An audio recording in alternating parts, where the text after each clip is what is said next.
Welcome back, No Contest, and long time no see. I'm your host, Royal X, and I'm back once again to talk to you guys a little bit about Naruto. However, before we get started, I want to talk to you about something. Yeah, you right there. The guy who hit the subscribe button? Yeah. So, because of you, we're sitting at 900 plus subscribers. You guys are going crazy, and we love it here. Just keep smashing that like button and invite your friends so we can make the No Contest family even bigger. Oh, and you over there? Yeah, you homie. Why haven't you hit the like and sub button yet? Bro, stop playing with us. You hurting our feelings over here. All right. All jokes aside, go ahead and hit that like and subscribe button. Send this to your friends and make sure that you stay till the end of the video, because I might just blow your mind with some of this information that I got here for you.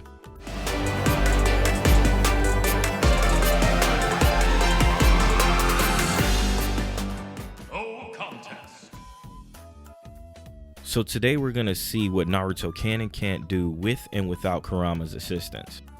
And we'll also be shedding light on the debate of how much Naruto relies on Kurama throughout the series.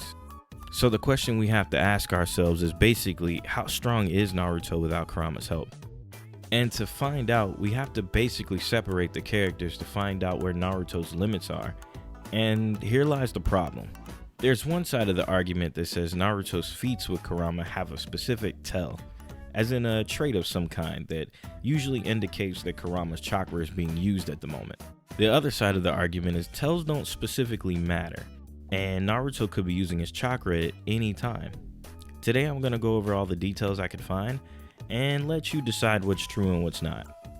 So the first thing we have is the first time Naruto clearly used the Nine Tails chakra, which was in the battle against Haku. Haku seemed to quote-unquote killed Sasuke at the moment, and of course angered Naruto in the process. In response to that, Naruto's chakra becomes visible, his eyes turn red, his whiskers get a little bit furrier, and for the first time we see what it's like for Naruto to truly lose it. Of course, in this situation, the signs are obviously there, so we know this is a piece of the Nine Tails chakra. There are countless moments that follow the same pattern and a few statements that support the idea of this being the only way that it happened. For all you OG ninjas, you probably remember that in part 1, when Naruto was learning the walk on water technique, Jiraiya thinks to himself while looking at the seal on his stomach that it is a multi-layered seal. The first part of the seal is to keep the Nine Tails chakra inside, of course, and the second one is in case any chakra is spilled out from the first, Naruto's own chakra would be able to suppress it. A few episodes later, Jiraiya explains to Naruto that in order to use and learn the summoning jutsu, he would have to exhaust all of his usual chakra. By doing this, it would allow Naruto to access the secondary chakra, which of course we know at the time is the Nine Tails chakra, and properly perform a summoning. After failing to get even close to performing a proper summon, Jiraiya thinks that maybe something more extreme will be necessary in order for him to be able to do it.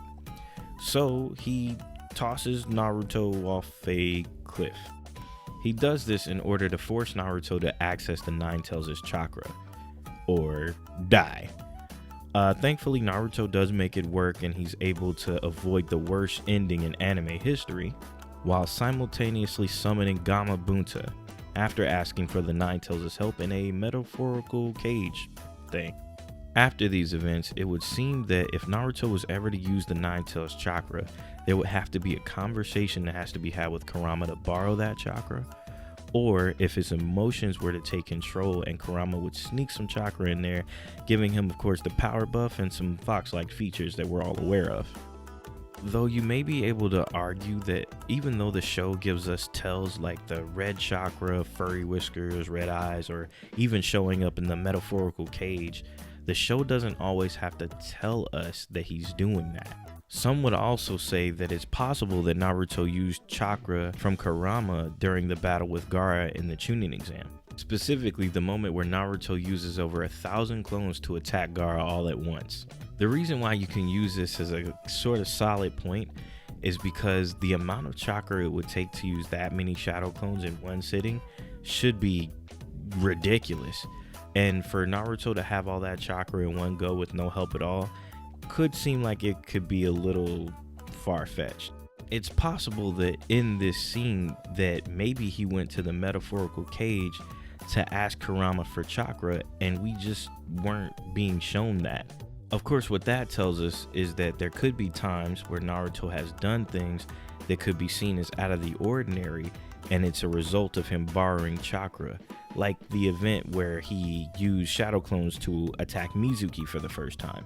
Being that that fight is technically Naruto's first ninja battle, it is a little odd that he's able to fill up the forest with shadow clones, and it's his first time ever using the jutsu in combat. So we do know that Naruto is an Uzumaki, and of course we also know now that he is a descendant of Ashura.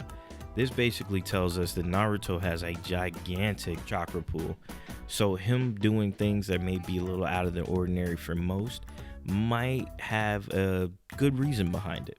To put a little icing on the cake, stated by Kakashi during the time Naruto was creating his Rasen Shuriken, Kakashi tells us that Naruto approximately has 4 times as much chakra as he does.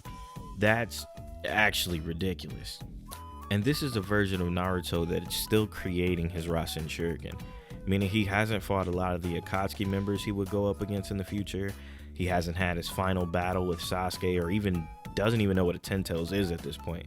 So you can imagine that the Hokage Naruto is much more experienced and has way more power than this version of Naruto here.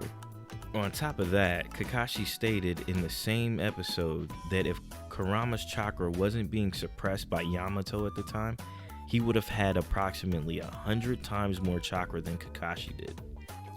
On top of being almost unfathomable, that means that all of the shadow clones that Naruto created in order to do the training to create the Rasen Shuriken in the first place, that's all Naruto's chakra.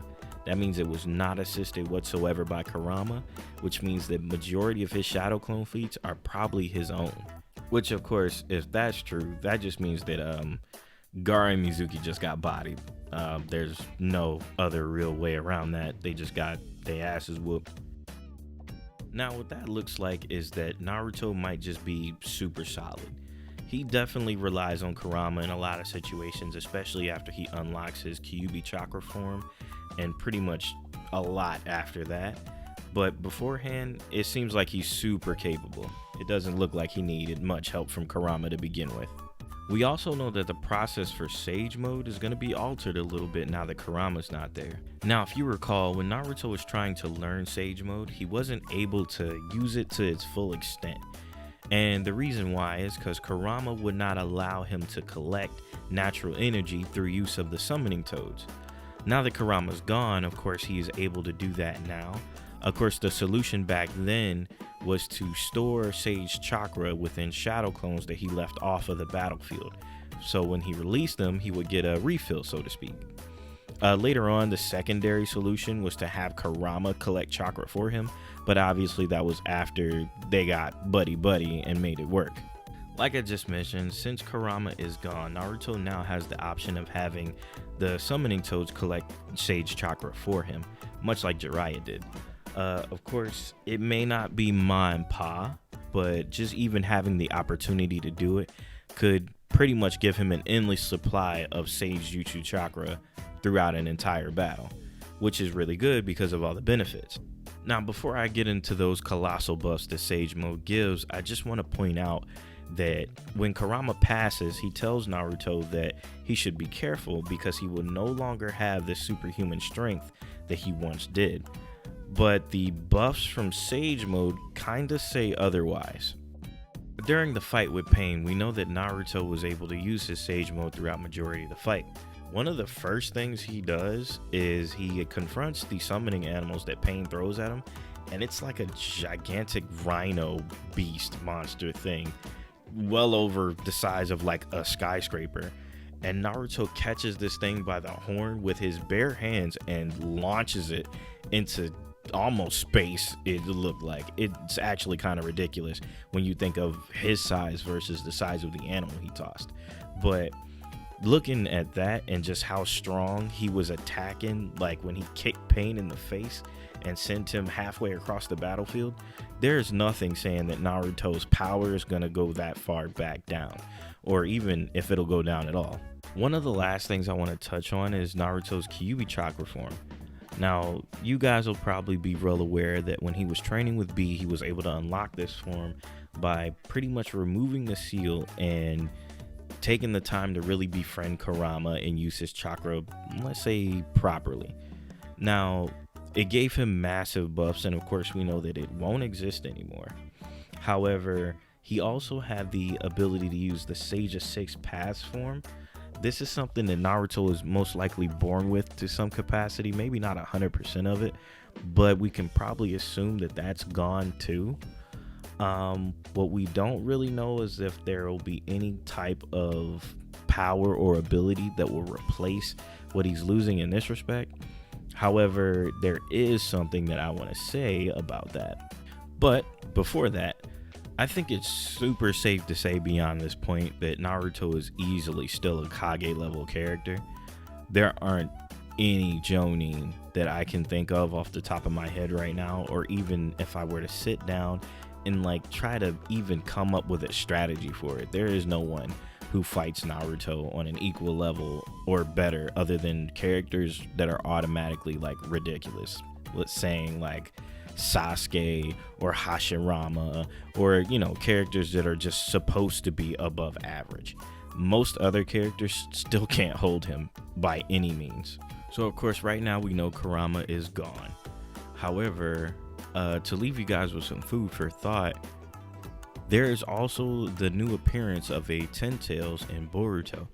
So most of you guys already know Ishiki has left the Ten Tails on Earth or wherever it was, and it's just there doing probably nothing.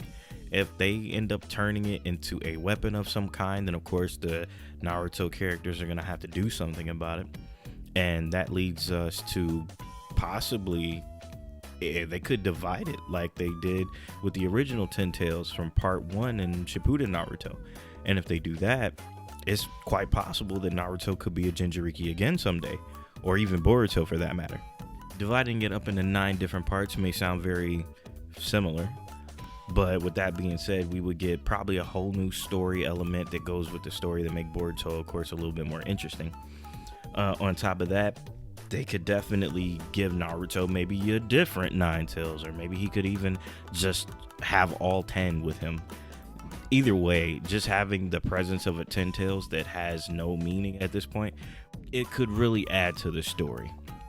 So with that being said, maybe they'll leave that for Boruto Shippuden or something like that.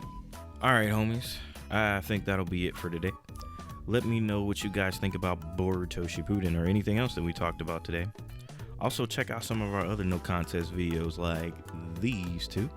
You might find a few things you didn't already know about, and you'll be able to reintroduce yourself to your friends as the all-knowing god of anime. Of course, don't forget to like and subscribe, and of course share the video with anyone you think will enjoy it. I've been your host, Royal X. Y'all have been awesome, and I'll see y'all on the next video. Peace.